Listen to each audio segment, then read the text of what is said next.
ॐ नमो भगवते वासुदेवाय। ॐ नमो भगवते वासुदेवाय। ॐ नमो भगवते वासुदेवाय। हरे कृष्णा। सभी भक्तों को सादर प्रणाम। श्रीमद् भागवतम महापुराण सत्रों की इन श्रृंखला में सत्र 420 420 में सभी भक्तों का स्वागत है।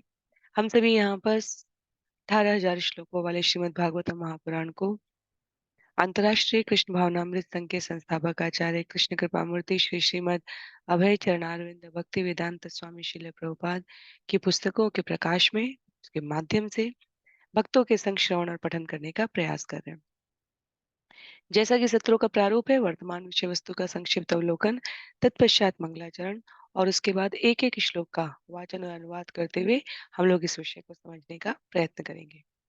वर्तमान विषय वस्तु के संदर्भ में आज के सत्र में हम सभी स्कंद 8 अध्याय 17 भगवान द्वारा अदिति का पुत्र बनना स्वीकार करने की कथा का उल्लेख है। यदि हम सबको विदित हो तो पिछले सत्र में जहां हमने अध्याय 16 को सत्रों में श्रवण किया था, वहां माता अदिति द्वारा अपने पति कश्यप मुनि से देवताओं को पुनः स्वर्ग प्राप्ति कैसे हो, कैसे वो अपने स्थान पर अपने ऐश्वर्य को प्राप्त करते हुए स्थापित किए जा सके, इसके लिए आवश्यक समाधान के रूप में अपने विचार व्यक्त कर किए गए थे, जिसके उत्तर में कश्यप मुनि ने उन्हें पयोव्रत व्रत करने के लिए कहा था, क्योंकि बलि महाराज ने शुक्राचार्य से प्राप्त सामर्थ्य से इंद्र और अन्य देवताओं को स्वर्ग से पदच्युत कर दिया था।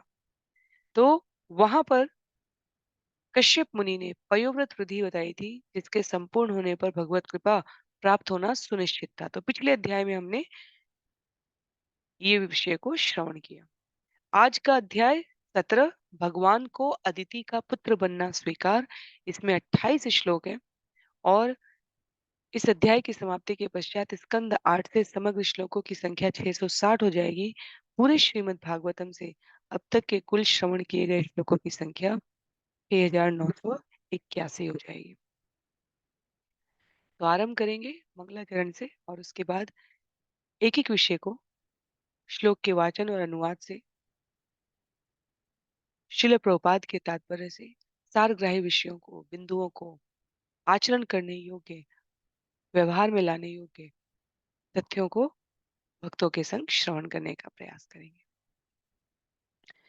नारायणं नमस्कृत्य नरं चैव नरोत्तमं देवीं सरस्वतीं व्यासं ततो जयमुदीरयेत्।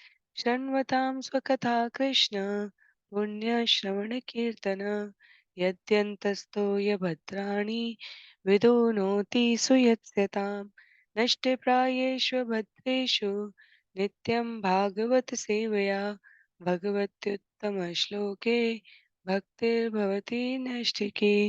ॐ अज्ञानतिमिरान्धस्य ज्ञानाञ्जनशलाकया चक्षुन्मीलितं येन तस्मै श्रीगुरुवे नमः।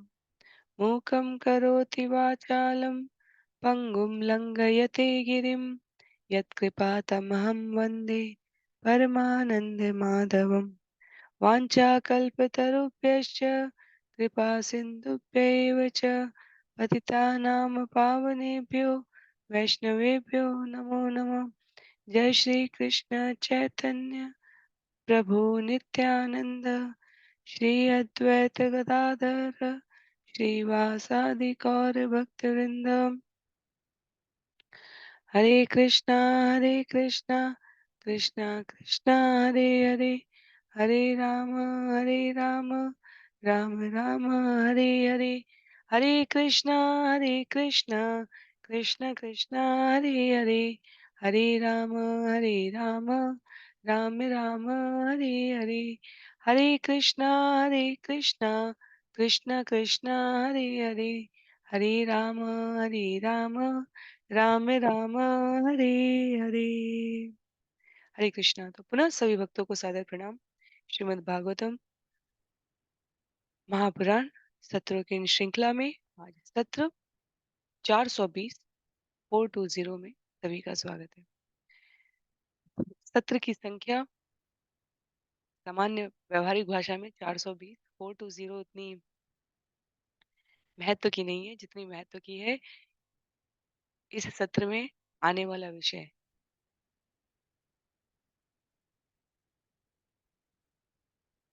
माता अदिति के व्रत से प्रसन्न भगवान ने उनके घर में पुत्र बनना स्वीकार कर लिया। श्लोक संख्या 1 से लेकर 10 तक भगवान विष्णु का अदिति के समक्ष उपस्थित होना। 11 से 20 तक भगवान द्वारा अपनी योजना माता अदिति को व्यक्त करना और 21 से लेकर 28 तक भगवान विष्णु का माता अदिति के गर्भ में प्रविष्ट होना और तत्पश्चात ब्रह्मा जी और अन्यों द्वारा स्तुति करने का यहाँ पर उल्लेख है। तो हम लोग श्रवण करेंगे आज के सत्र में स्कंद 8 अध्याय 17 श्लोक संख्या 1 से।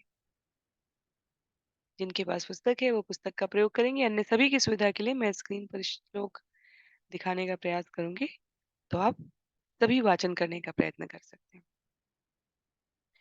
इति श्रीशुकुवाच इति उक्ता सादिति राजन् स्वभद्रा कश्यपेन वै अन्वतिष्ठत् व्रतम् इदम् द्वादशाहम् अतदिन्द्रिता। सुखदेव गोस्वामी ने कहा, हे राजन, इस प्रकार अपने पति कश्यप मुनि से दिए जाने वाले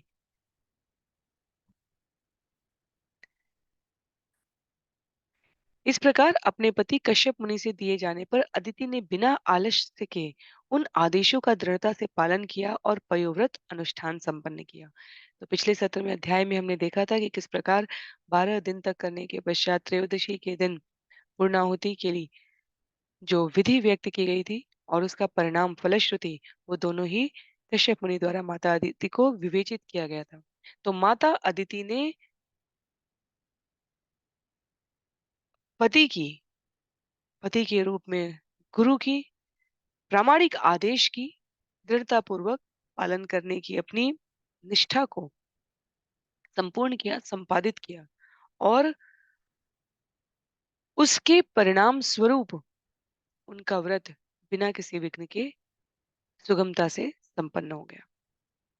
कहते हैं सुखदेव गोस्वामी, चिंतयन्ति एकया बुद्ध्या महापुरुषम ईश्वरम प्रगृह्य इंद्रिय दुष्ट अश्वान मनसा बुद्धि सारथी मनश्चैकाग्रया बुद्ध्या भगवत्यखिलात्मनि वासुदेवे समाधाय चचारः पयोव्रतम्। अदिति ने पूर्ण अचल ध्यान से भगवान का चिंतन किया और इस तरह उन्होंने शक्तिशाली घोड़ों जैसे अपने मन तथा इंद्रियों को पूरी तरह अपने वश में कर लिया। उन्होंने अपने मन को भगवान वासुदेव पर केंद्रित कर दिया और इस तरह पयोव्रत नामक अनुष्ठान पूरा किया।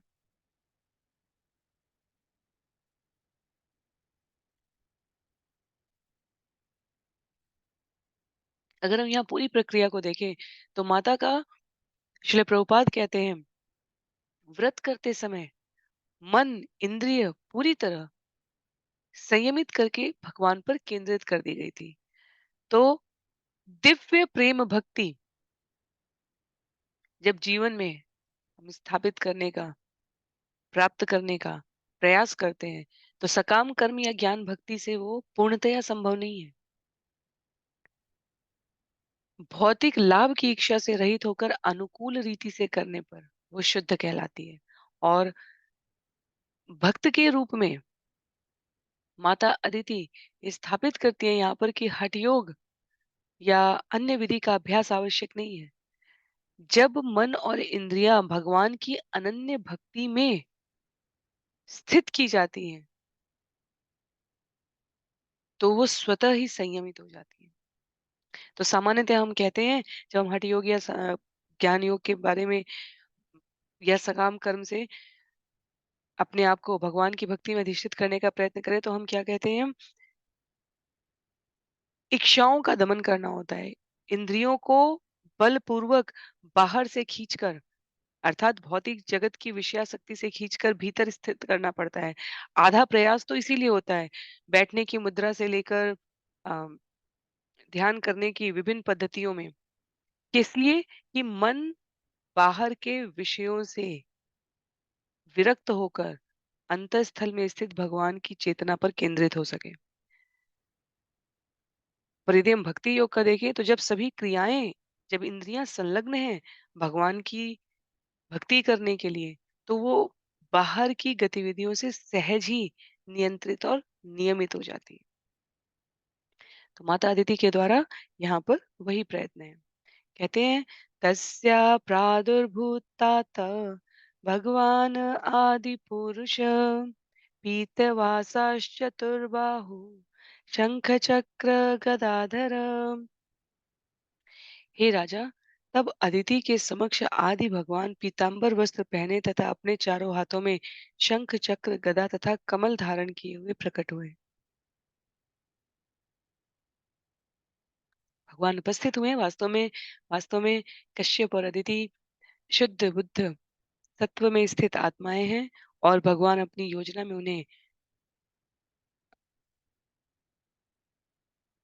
सहयोगी बनाते हुए यहाँ स्वयं उपस्थित हुए।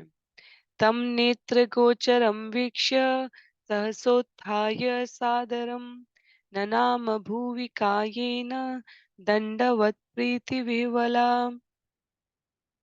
जब अदिति की आंखों से भगवान दिखने लगे तो दिव्य आनंद के कारण वे इतनी विभोर हो उठी कि वह तुरंत ही उठकर भगवान को सादर नमस्कार करने के लिए भूमि पर दंड के समान गिर गई। पुनः यहाँ पर दंडवत प्रणाम की संस्तुति की गई है। माता के द्वारा दंडवत प्रणाम किया गया है भगवान को। तो शरीर के प्राप्ति से, स्त्री या पुरुष के शरीर की प्राप्ति से मात्र से भगवत भक्ति करने में कोई भेद बुद्धि नहीं लगाई गई है। व्यवहारिकता में जो स्वीकार्य है उसे स्वीकार करने में कोई आपत्ति नहीं है, पर यह कहना कि माताएं दंडवत नहीं कर सकती, ये अ, पूर्ण सत्य नहीं है। माता के द्वारा यहाँ पर स्पष्ट लिखा है, भगवान को सादर प्रणाम करने के लिए भूमि पर दंड के समान गिर गई। तत्पश्चात श्लोक संख्या 6 में, सोत्थाय बद्धाञ्जलिर्डितुं संस्थिता नोत्सेह आनन्दजलकुलेक्षणा बभूव तूष्णीं पुलिकाकुलाकृति ततदर्शनात्युत्सुकात्र विपथु। भगवान की स्तुति करने में असमर्थ होने के कारण अदिति हाथ जोड़े मौन खड़ी रही। दिव्य आनंद के कारण उनकी आंखों में आंसू भर आए और उनके शरीर पर रोंगटे खड़े हो गए। क्योंकि वे भगवान को अपने समक्ष देख रही थी, अतः वे आह्लादित हो उठी और उनका शरीर कांपने लगा। स्तुति करती है माता भगवान को इस रूप में देकर। श्लोक संख्या 7 में, प्रीत्याशने गदया गिराम हरिम तुष्टावसादे व्यधीति कुरुद्वः उद्वेक्ष्यति सा पिबतीव चक्षुषा रमापतिं यज्ञपतिं जगतपतिम्। हे महाराज परीक्षित, तब देवी अदिति ने थरथराती हुई वाणी से अत्यंत प्रेम पूर्वक भगवान की स्तुति आरंभ की। ऐसा प्रतीत हो रहा था मानो वे लक्ष्मीपति समस्त यज्ञों के भोक्ता तथा समग्र विश्व के प्रभु तथा स्वामी भगवान को अपनी आंखों से पिए जा रही हैं।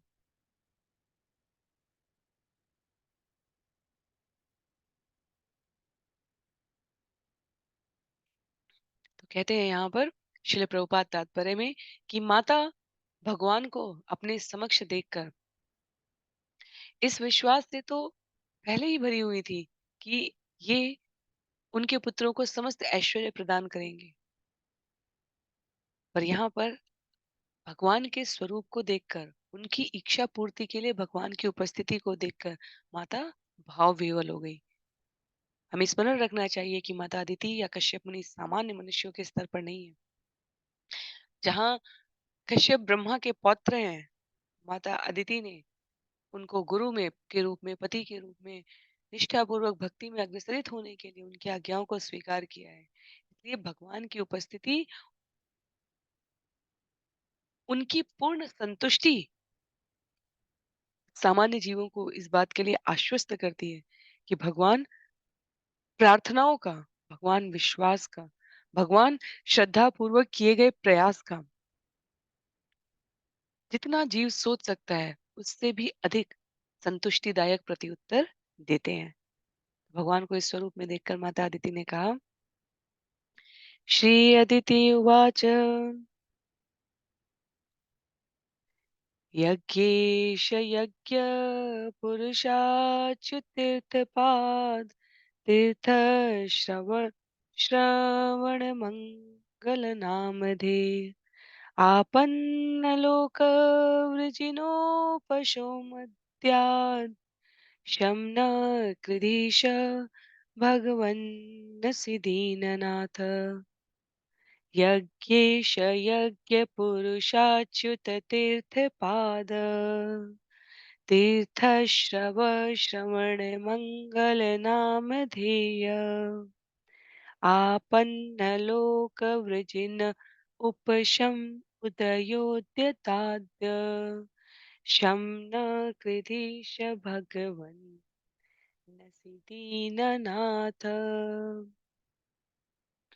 देवी अदिति ने कहा, हे समस्त यज्ञों के भोक्ता तथा स्वामी, हे अच्युत तथा परम प्रसिद्ध पुरुष, जिनका नाम लेते ही मंगल का प्रसार होता है, हे आदि भगवान परम नियंता, समस्त पवित्र तीर्थ स्थानों के आश्रय, आप समस्त दीन दुखियों के आश्रय हैं और उनका कष्ट कम करने के लिए प्रकट हुए हैं।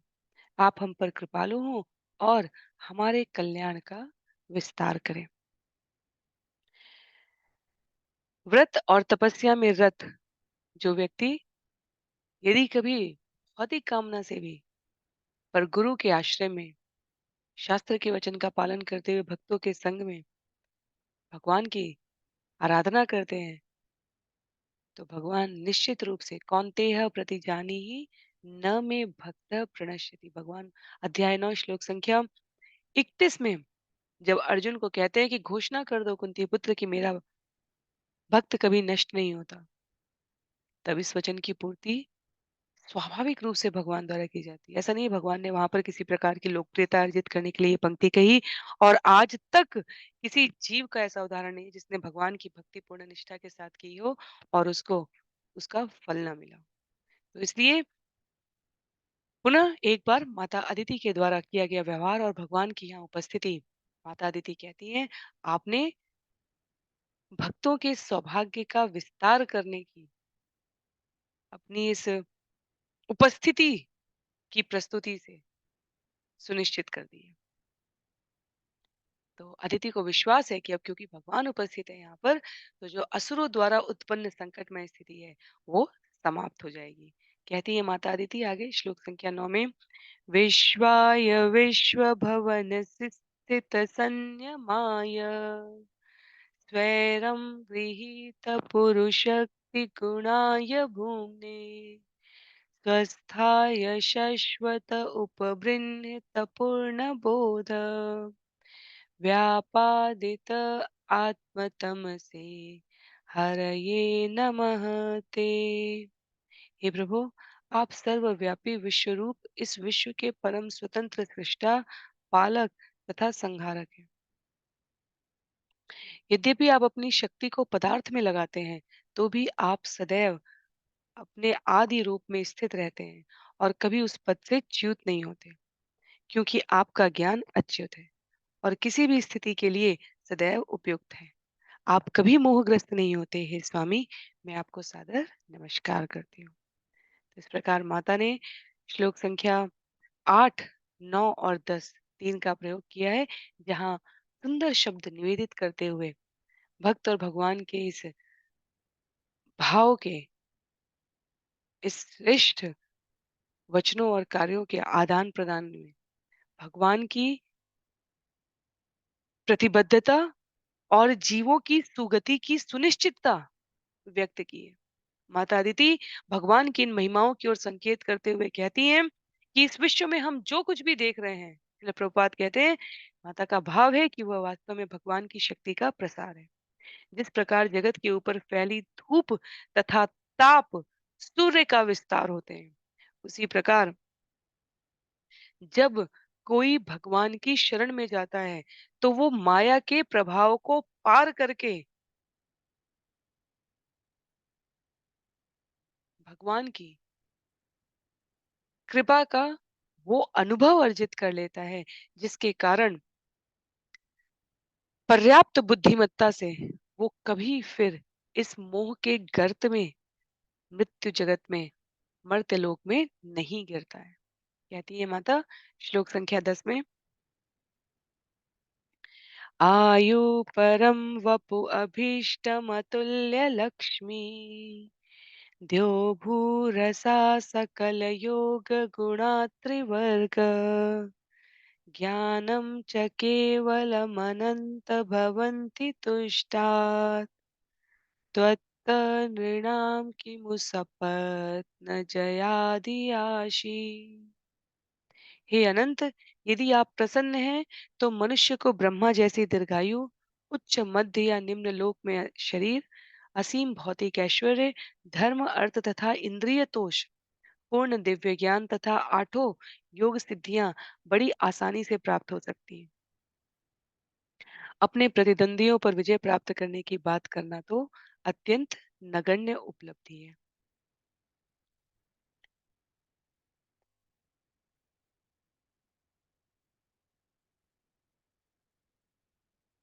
वास्तव में सभी प्रकार की उपलब्धियां कहने के बाद भी माता का ये कहना कि प्रतिद्वंदियों पर विजय प्राप्त करने की बात करना तो नगण्य उपलब्धि है, क्योंकि माता को स्वयं के स्वार्थ की कामना नहीं है। माता को ये अवश्य स्मरण है कि यदि देवता पुनः अपने स्थान पर अधिष्ठित नहीं किए जाएंगे तो प्रजापति के रूप में मेरे पति कश्यप मुनि, जो इस लोक व्यवहार को संचालित करवा रहे हैं, समाज में सम्यक धर्म पालन के प्रति कठिनाई का प्रादुर्भाव हो जाएगा। तो उन्हें इसके लिए कठिनाई होगी। तो पिता के रूप में कश्यप का जो दायित्व है, पुत्र के रूप में देवताओं का जो दायित्व है, वो सम्यक रूप से निर्वहन हो सके, इसलिए माता अदिति यहाँ उनको पुनः स्थापित करने के लिए प्रयत्नशील है। और इसलिए यहाँ भगवान की उपस्थिति है। हमें ये भ्रम नहीं होना चाहिए कि अदिति ने तो ये पयोव्रत देवताओं को, अपने पुत्रों को, क्योंकि पति से बात करते समय, पति से अपनी स्तुति निवेदित करते समय माता ने पुत्र शब्द का प्रयोग किया है स्वाभाविक अनुराग से। पर यदि ब्रह्मा जी द्वारा दिए गए, भगवान के द्वारा स्थापित प्रशासनिक प्रतिनिधियों के रूप में दिए गए कश्यप और देवताओं के क्रमशः उत्तरदायित्वों की यदि हम बात कर रहे हैं, तो ये जगत कल्याण के लिए है। इसलिए यहाँ पर भगवान इस प्रकार उपस्थित हैं, क्योंकि भगवान स्पष्ट रूप से माता को अपनी योजना में निमित्त बनाकर लेकर, इसलिए बार बार शब्द माता अदिति यहाँ पर प्रयोग हुआ है। तो माता ने अपने शुद्ध सत्व व्यवहार से भगवान की योजना के सकारात्मक पक्ष में सहयोग करने के, निमित्त बनने के लिए अपने आप को प्रस्तुत किया है। और यहाँ उनकी उपस्थिति से इस बात की सुनिश्चितता हो रही है। तो इसलिए माता ने कहा कि यदि आप प्रसन्न हैं तो अधोलोक, मध्य लोक, उच्च लोक, कहीं पर भी किसी भी प्रकार के ऐश्वर्य, धर्म, अर्थ, इंद्रिय तोषण की कोई अनुपलब्धता नहीं हो सकती। सुखदेव गोस्वामी आगे श्लोक संख्या 11 में बताते हैं, श्री शुक उवाच आदित्येवं स्तुतो राजन् भगवान् पुष्करेक्षण क्षेत्रज्ञ सर्वभूतानां इति होवाच भारत। सुखदेव गोस्वामी ने कहा, हे भरतवंश में श्रेष्ठ राजा परीक्षित, जब अदिति ने सभी जीवों के परमात्मा कमल नयन की इस तरह पूजा की तो वे भगवान ने इस प्रकार उत्तर दिया। श्री भगवान उवाच देवमाता भवत्या मे विज्ञातं चिरकाङ्क्षितं यत्सपत्ने हितश्रीणां ज्यावितानां स्वधामत भगवान ने कहा, हे देवताओं की माता, मैं तुम्हारी उस दीर्घकालीन अभिलाषा को पहले ही समझ गया हूँ, जो तुम्हारे उन पुत्रों के कल्याण के विषय में है, जो शत्रुओं द्वारा अपने समस्त ऐश्वर्य से च्युत कर दिए गए हैं और अपने अपने घरों से खदेड़ दिए गए हैं। तो जन जन के हृदय में निवास करने वाले भगवान के लिए कुछ भी अभिज्ञ, ज्ञात न होने वाला जैसा कुछ भी नहीं है भगवान के लिए। भगवान को सब कुछ ज्ञात है और भक्तों के हृदय में स्थित होने के कारण उनके संकट के समय उनकी सहायता करने के लिए भगवान हमेशा उपस्थित रहते हैं, उद्यत रहते हैं। यहाँ शब्द प्रयोग उद्यत अर्थात कहने मात्र की देर नहीं है, भगवान उससे पहले समाधान के लिए उपस्थित है। गजेंद्र के लिए जो अ, सर्वव्यापी पंक्ति प्रसिद्ध है वो यही है। गजेंद्र मोक्ष की कथा हमने इसी स्कंद के आरंभ में अध्याय 2, 3, 4 में श्रवण की थी। तो वहां पर कहा गया कृष्णा, तो अपने पूर्ववर्ती भक्ति के सुकृत के प्रारब्ध के बल पर गजेंद्र को संकट काल की अंतिम परिस्थितियों में जब लगा कि बिल्कुल पूरा शरीर हाथी का ग्रह द्वारा खींचे गए उस कीचड़ के में डूबने को था, केवल सूंड का थोड़ा सा भाग निकला हुआ था और उससे उन्होंने कमल अर्पित किया था भगवान को। तो कृष्णा, कोई कृष्ण नाम के द्वारा आचार्य बताते हैं, कोई नारायण के द्वारा बताते हैं। दोनों ही स्थितियों में जो महत्व की बात है जानने की वो ये कि भगवान के नाम का आधा भाग उच्चारित हुआ था और पूरा होने से पहले भगवान वहां उपस्थित थे। तो भगवान सदैव जानते हैं कि किस तरह सामंजस्य लाया जाए, भक्तों का कष्ट दूर करने के लिए आवश्यक कार्यवाही की जाए। भक्त को केवल अपने भावों में, अपने कार्यों में सदैव भगवान को केंद्र में रखना होता है। तत्पश्चात श्लोक संख्या 13 में तान विनिर्जित्य समरे दुर्मदान असुर ऋषभान प्रतिलब्ध जयश्रीभिः पुत्रैक्षसे उपासितुम्। हे देवी, मैं समझ रहा हूँ कि तुम अपने पुत्रों को पुनः प्राप्त करके शत्रुओं को युद्ध भूमि में पराजित करके तथा अपना धाम तथा ऐश्वर्य पुनः प्राप्त करके उन सबके साथ मिलकर मेरी पूजा करना चाहती हो। तो विषय स्पष्ट है, यहाँ पर पुत्र मोह प्रतीकात्मक तरीके से दिख रहा है। भगवान के भक्त भगवान की तरह प्रत्येक कार्य में प्राणी मात्र का कल्याण ढूंढते हैं। नारद मुनि हमें देखने में लग सकता है असुरों के पास भी जा रहे हैं, राक्षसों के सभा मंडप में भी उपस्थित हैं, पर वहां करते क्या है वो यत्र तत्र सर्वत्र बिना किसी भेदभाव के भगवत भक्ति के प्रचार के लिए आवश्यक सामग्री उपलब्ध करा देते हैं। तो भगवान कह रहे हैं मुझे पता है सबके समेत आप भगवत प्राप्ति के लिए, भगवत भक्ति के लिए ही ये प्रयास कर रही हैं। श्लोक संख्या 14 में इंद्र ज्येष्ठे स्वतनये हतानां युधि विद्विषां त्रियो रुदन्ति आसाद्य दृष्टुमिष्यसि दुःखिता।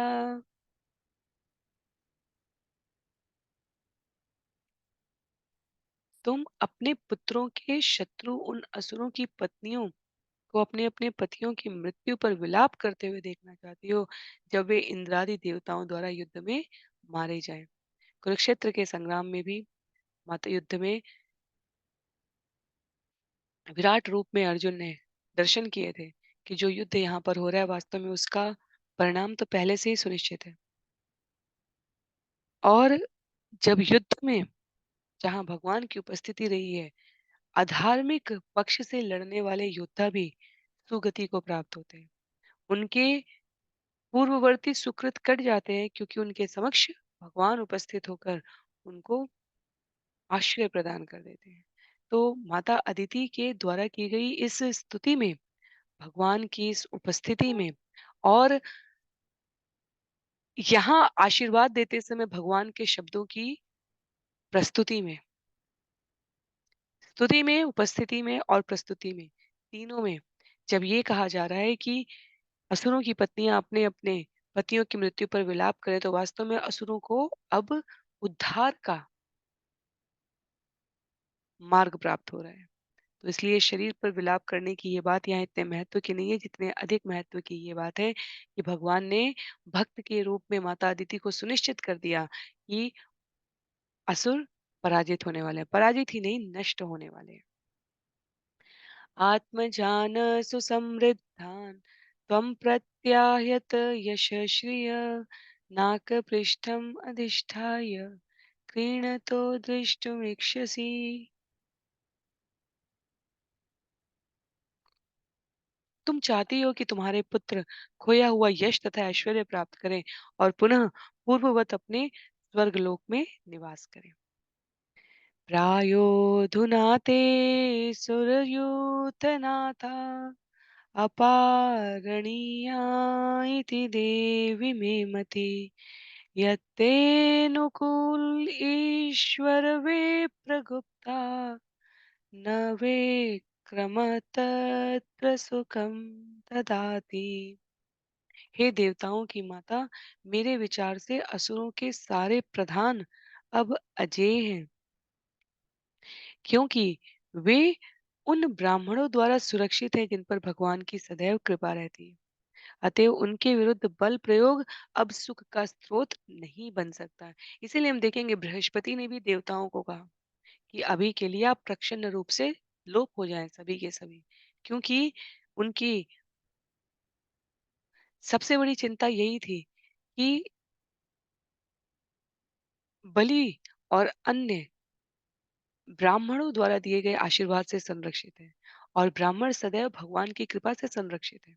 ब्राह्मण केवल जन्मना जातिगत श्रेष्ठता के लिए नहीं कहा जा रहा है, ब्राह्मण यहाँ गुण कर्म और स्वभाव के लिए कहा जा रहा है। सदैव भगवान की स्तुति में लगे रहने वाले, समाज को मार्गदर्शन देने वाले, पठन पाठन में रत ब्राह्मण यदि किसी की शुभ आकांक्षा के लिए प्रयास करते हैं तो उसको कोई निष्फल नहीं कर सकता। इसलिए कहते हैं भगवान भी यहाँ पर कि उनके विरुद्ध बल प्रयोग अब सुख का स्रोत नहीं बन सकता। श्लोक संख्या 17 में अपने मंतव्य को और स्पष्ट करते हुए भगवान ने कहा, अद्याप्युपायो मम देवि चिन्त्य सन्तोषितस्य व्रतचर्यया ते ममार्चनं नार्हति गन्तुमन्यथा श्रद्धानुरूपं फलहेतुकत्वात्।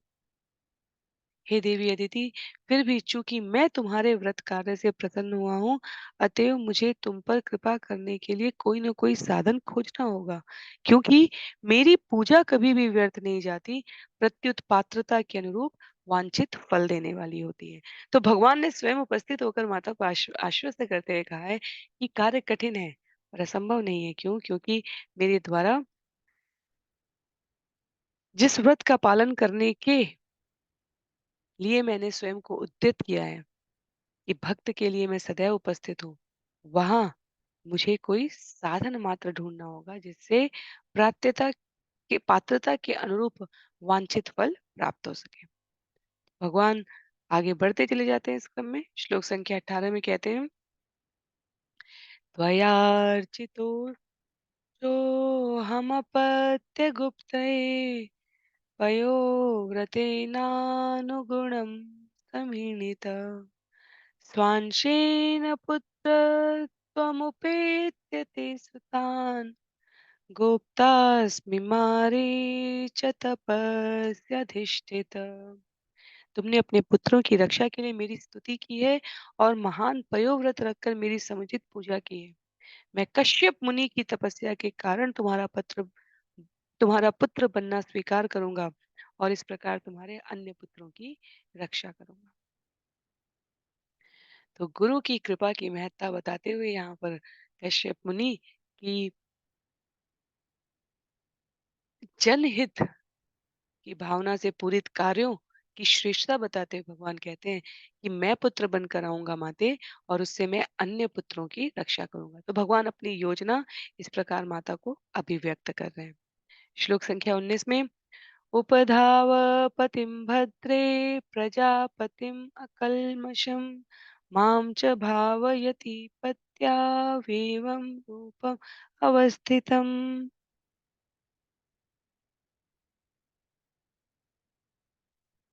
तुम अपने पति कश्यप के शरीर के भीतर सदैव मुझे स्थित मानकर उनकी पूजा करो, क्योंकि वे अपनी तपस्या से शुद्ध हो चुके हैं। तो पुनः हम देख सकते हैं कि दिखने के लिए ये माता का पुत्र के प्रति स्नेह है, पति का पत्नी को सुझाया गया मार्ग है, और वास्तव में ये सब कुछ भगवान को केंद्र में रखकर हो रहा है, इसलिए ये आध्यात्मिक धरातल पर हो रहा है, जहाँ पर माता को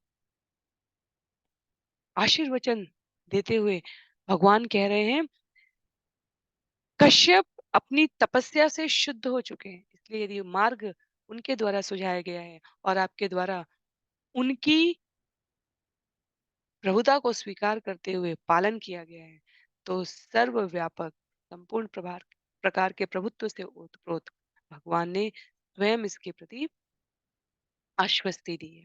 कहते हैं श्लोक संख्या 20 में, नैतत्परस्माख्येयम् पृष्ठयापि कथयञ्चन सर्वं सम्पद्यते देवी देवगुह्यं सुसंवृतम्। हे नारी, यदि कोई पूछे तो भी तुम्हें यह बात किसी को प्रकट नहीं करनी चाहिए। यदि परम गोपनीय बात को गुप्त रखा जाता है तो वह सफल होती है।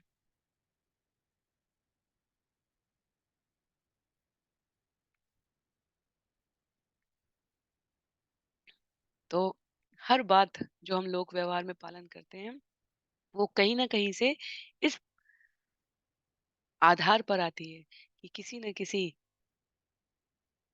व्यक्ति के द्वारा, मनीषी के द्वारा, विद्वत जन के द्वारा इसका पालन किया गया है।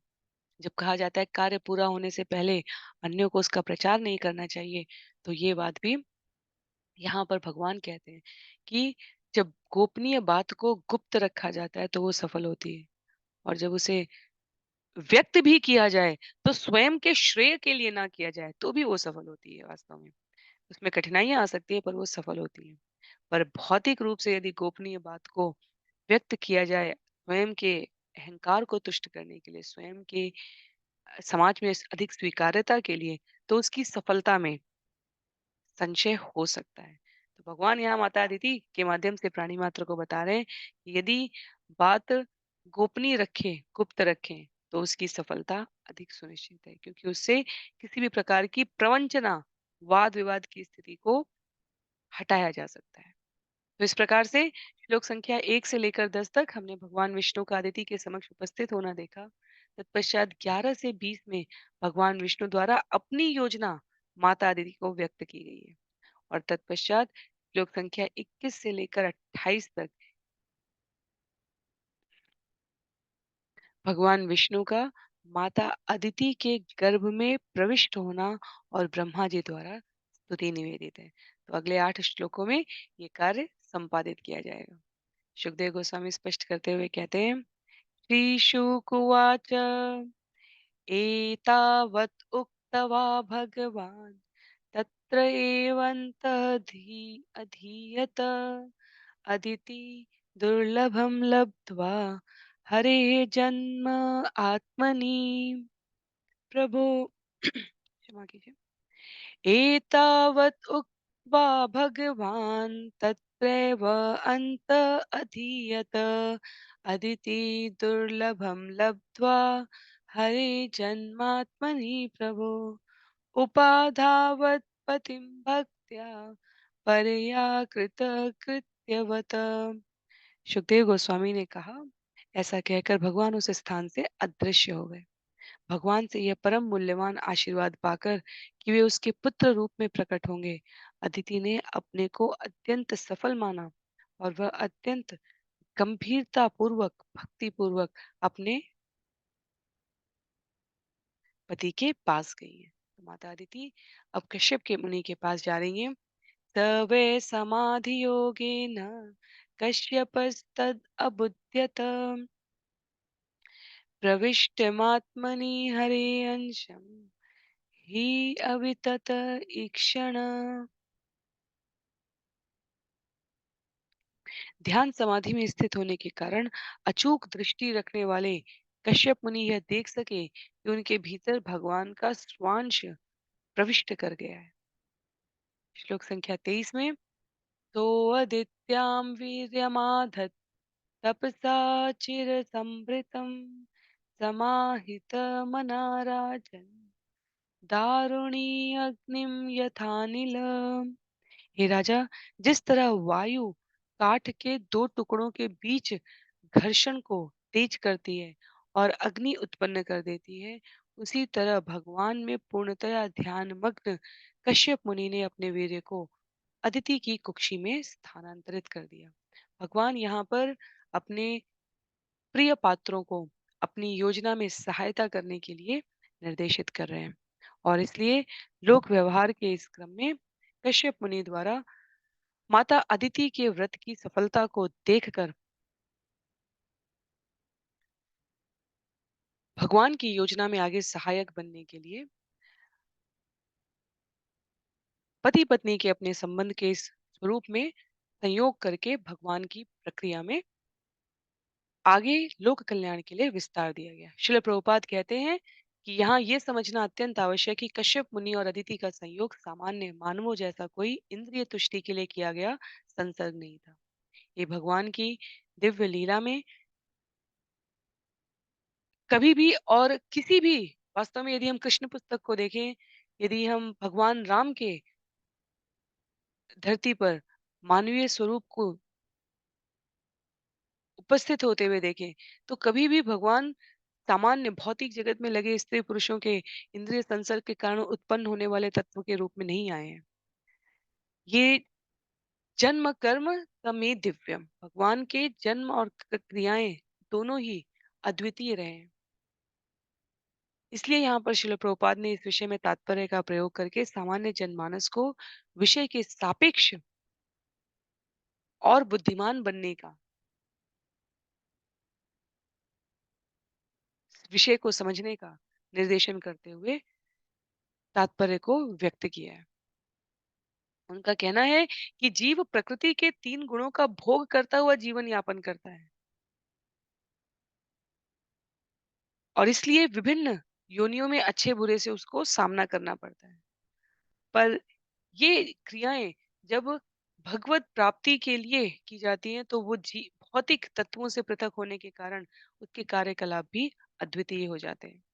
तो माता अदिति और कश्यप मुनि ने यहाँ भगवान की योजना में सहायक बनने के लिए इंद्रिय संसर्ग किया, क्योंकि कश्यप मुनि ने अपने योग बल से अनुभव कर लिया था कि भगवान उनके शरीर में स्वांश के रूप में उपस्थित हो चुके हैं। अदिते अधिष्ठितं गर्भं भगवन्तं सनातनम् हिरण्यगर्भो विज्ञाय समीरे गुह्य नाम भी। जब ब्रह्मा जी को यह ज्ञात हो गया कि भगवान अदिति के गर्भ में है, तो वे दिव्य नामों का पाठ करके भगवान की स्तुति करने लगे। तो पूरी ब्रह्म संहिता में ही भगवान की वास्तव में स्तुति करते हैं ब्रह्मा जी, और दिव्य नाम के द्वारा स्तुति करने के इस क्रम में श्रील प्रभुपाद कहते हैं कि भौतिक जगत में भी यदि कोई हरे कृष्ण कृष्ण कृष्ण हरे हरे, हरे राम राम राम हरे हरे, इसका उच्चारण करता है, तो ऐसे संकीर्तन से स्वयमेव भगवान प्रसन्न होते हैं। ऐसा नहीं है कि जब ये कीर्तन नहीं हो रहा है आसपास, तब भगवान उपस्थित नहीं है, पर भगवान की उपस्थिति को समझने की पात्रता प्राप्त करने के लिए उनको स्मरण करना, उनके दिव्य नाम का कीर्तन करना अत्यंत आवश्यक है। जैसे जीवन के लोक व्यवहार में हम देखें कि जब तक भगवत कृपा नहीं होती और जब भगवत कृपा हो जाती है, उन दोनों स्थिति और परिस्थिति में संसाधन भी वही रहते हैं, व्यक्ति भी वही रहते हैं। पर जब भगवान सहायक हो जाते हैं, तो शत्रु भी मित्र की तरह व्यवहार करने लगते हैं। और यदि हमारी योजना, हमारे कार्य भगवान को केंद्र में रखकर नहीं किए गए, भगवान की योजना से मेल नहीं खाते हैं, तो मित्र को भी शत्रु बनने में समय नहीं लगता। तो ब्रह्मा जी ने ये सब देखा। ब्रह्मा जी अब यहाँ पर भगवान की सुंदर स्तुति करेंगे। कहते हैं, श्री ब्रह्मोवाच जयो रुगाय भगवन् उरुक्रम नमोऽस्तु ते, नमो ब्रह्मण्य देवाय त्रिगुणाय नमो नमः। ब्रह्मा जी ने कहा, हे भगवान, आपकी जय हो। आप सबके द्वारा महिमान्वित हैं और आपके कार्यकलाप असामान्य होते हैं। हे योगियों के प्रभु, हे प्रकृति के तीनों गुणों के नियंता, मैं आपको सादर नमस्कार करता हूँ। मैं आपको पुनः पुनः नमस्कार करता हूँ। सबसे पहले नमः नमस्कार करने की जो महत्ता है वो ब्रह्मा जी द्वारा यहाँ पर भगवान को निवेदित की गई है। नमस्ते कृष्णगर्भाय वेदगर्भाय वेदसे त्रिनाभाय त्रिपृष्ठाय शिपिविष्टाय विष्णवे। हे सर्वव्यापी भगवान विष्णु, मैं आपको सादर नमस्कार करता हूँ क्योंकि आप समस्त जीवों के हृदयों के भीतर स्थित हैं। तीनों लोक आपकी नाभि के भीतर निवास करते हैं, फिर भी आप इन तीनों लोकों से परे हैं। पहले आप प्रश्नि के पुत्र रूप में प्रकट हुए थे। मैं उन परम सृष्टा को न सादर नमस्कार करता हूँ जिन्हें केवल वैदिक ज्ञान के द्वारा ही जाना जा सकता है। तो अलग अलग देश काल परिस्थिति में अलग अलग युगावतार, मनवंतरा अवतार, शक्ति अवतार, कला अवतार, विभूति अवतार लेते हुए भगवान अंततः समस्त जीवों के कल्याण के लिए उपस्थित होते हैं। ब्रह्मा जी कहते हैं ऐसे दिव्य पुरुष को मैं नमस्कार करता हूँ। श्लोक संख्या 27 में त्वमादिरन्तो भुवनस्य मध्यमा अनन्तशक्तिं पुरुषं यमाहुः कालो भवानाक्षिपतीशं विश्वम् स्रोतो यथान्तः पतितं कबीरम्। हे प्रभु, आप तीनों लोकों के आदि मध्य तथा अंत हैं और वेदों में आप असीम शक्तियों के आगार परम पुरुष के रूप में विख्यात हैं। हे स्वामी, जिस प्रकार लहरें गहरे जल में गिरी हुई टहनियों तथा पत्तियों को खींच लेती हैं, उसी प्रकार परम शाश्वत काल रूप आप इस ब्रह्मांड की प्रत्येक वस्तु को खींचते हैं।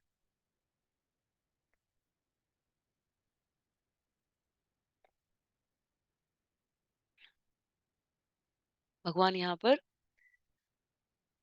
अपने जिस कार्य को संपादित करने जा रहे हैं वो वास्तव में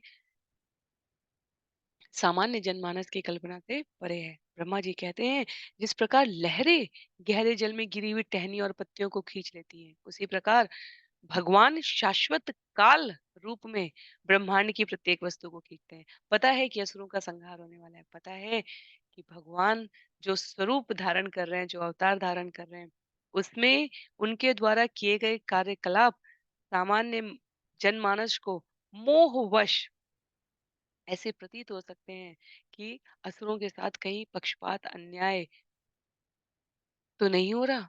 पर यदि हम देखें तो उनके जीवन में हर क्षण पर असुरों ने स्पष्ट किया है कि क्यों उनके संहार के, उनके नाश के और देवताओं के पुनः सुकृत प्राप्त करने के इस कृत्य की सार्थकता है। इस अध्याय के लिए अंतिम श्लोक है श्लोक संख्या 28। त्वं वै प्रजानां स्थिरजंगमानां प्रजापतीनामसि सम्भविष्णु दिवोकसां देवदिवश्युतानां परायणं नोरिवमज्जते प्रभु परायणं नोरिवमज्जतोऽप्सु। हे प्रभु, आप समस्त चर तथा अचर जीवों के आदि जनक हैं और आप प्रजापतियों के भी जनक हैं। हे स्वामी, जिस प्रकार जल में डूबते व्यक्ति को नाव ही एकमात्र सहारा होती है, उस प्रकार आप इस समय अपने स्वर्ग पद से च्युत देवताओं के एकमात्र आश्रय हैं। इंद्र द्वारा या देवताओं द्वारा पहले भी असुरों के आक्रमण का सामना किया गया।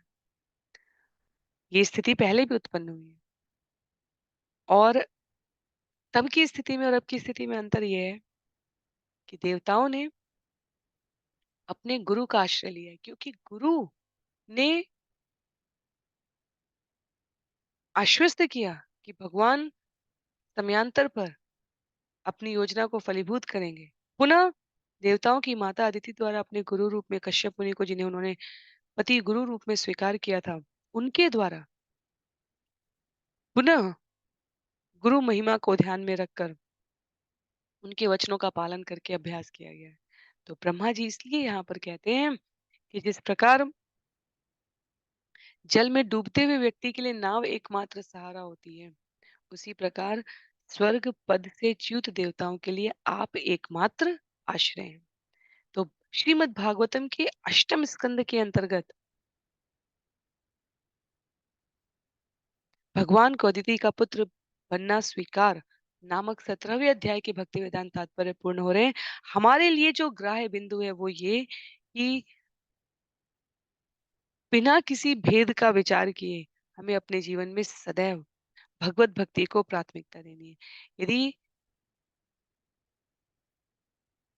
भगवान के साथ अपने संबंध के लिए हम सत्यनिष्ठ तरीके से अत्यंत ईमानदारी से आचरण कर रहे होते हैं, अर्थात भगवान से कुछ भी नहीं छुपा रहे हैं, किसी भी प्रकार के विकार भरे भाव भी हैं वो भी भगवान के सामने प्रस्तुत कर रहे हैं, अपनी इंद्रियों को भगवान की सेवा में लगा रहे हैं, भगवान द्वारा दिए गए ऐश्वर्य और सामर्थ्य का प्रयोग भगवान के गुण लीला नाम विस्तार में कर रहे हैं, तो भगवान निश्चित रूप से ऐसे जीवों को अपनी शरण में स्वीकार करते हैं। तो आज के लिए अध्याय हम यहीं पर समाप्त हो रहा है, सत्र भी यहाँ पर समाप्त हो रहा है। अगले सत्र में हम सभी इस क्रम में, क्योंकि अब आगे का विषय अ, देवताओं के पक्ष में करने के लिए भगवान द्वारा जो स्वरूप धारण किया जाएगा उसके बारे में उल्लेख है। तो सभी से निवेदन रहेगा कि सारग्राही बिंदुओं को ग्रहण करें। अगले सत्र के लिए भगवत कृपा से हम सभी पुनः एकत्र हो सके, इसके लिए परस्पर एक दूसरे के लिए प्रार्थना करें। किसी भी प्रकार की असहमति के लिए, टिप्पणी के लिए आप व्यक्तिगत रूप से भी अपने विचार प्रेषित कर सकते हैं या यहाँ कमेंट बॉक्स में लिख सकते हैं।